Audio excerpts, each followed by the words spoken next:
Trevor, the traction engine, enjoyed living in the vicarage orchard. Edward came to see him every day, but sometimes Trevor didn't have enough work to do. "I do like to keep busy all the time," he sighed one day. "And I do like company, especially children's company." "Cheer up," smiled Edward. "The Fat Controller has work for you at his new harbour. I'm to take you to meet Thomas today." "Ah!" exclaimed Trevor happily. "A harbour! The seaside! Children! That will be lovely!"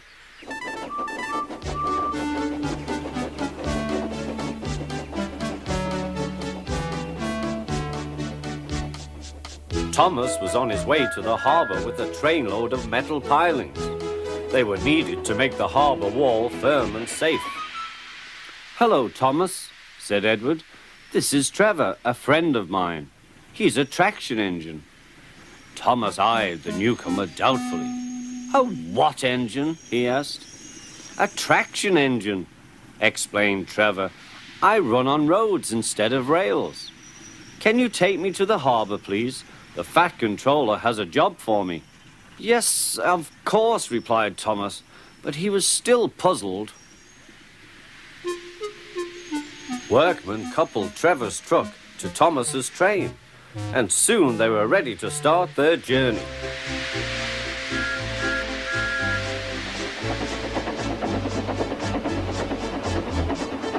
"I'm glad the Fat Controller needs me," called Trevor. "I don't have enough to do sometimes, you know, although I can work anywhere, in orchards, on farms, in scrapyards, even at harbours." "But you don't run on rails," puffed Thomas. "I'm a traction engine. I don't need rails to be useful," replied Trevor. "You wait and see." When they reached the harbour, they found everything in confusion. Trucks had been derailed, blocking the line, and stone slabs lay everywhere. "We must get these pilings past," said Thomas's driver. "They are essential. Trevor, we need you to drag them round this mess." "Just the sort of job I like," replied Trevor.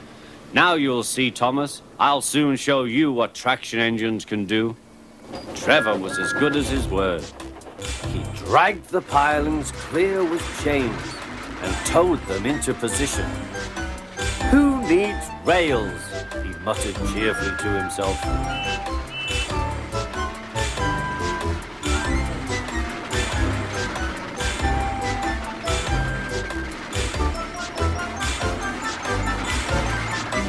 Later, Thomas brought Annie and Clarabelle to visit him. Thomas was most impressed. "Now I understand how useful a traction engine can be." The coaches were full of children. Trevor gave them rides along the harbour. He liked this best of all.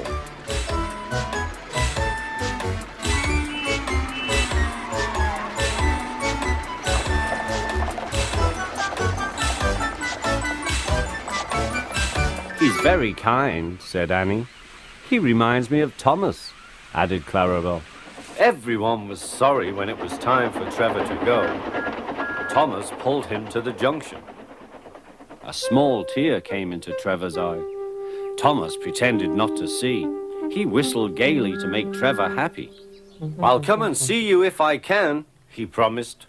"The vicar will look after you, and there's plenty of work for you now at the orchard. But we may need you again at the harbour someday." "That would be wonderful," said Trevor.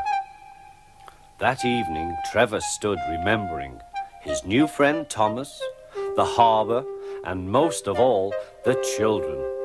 Then he went happily to sleep in the shed at the bottom of the orchard.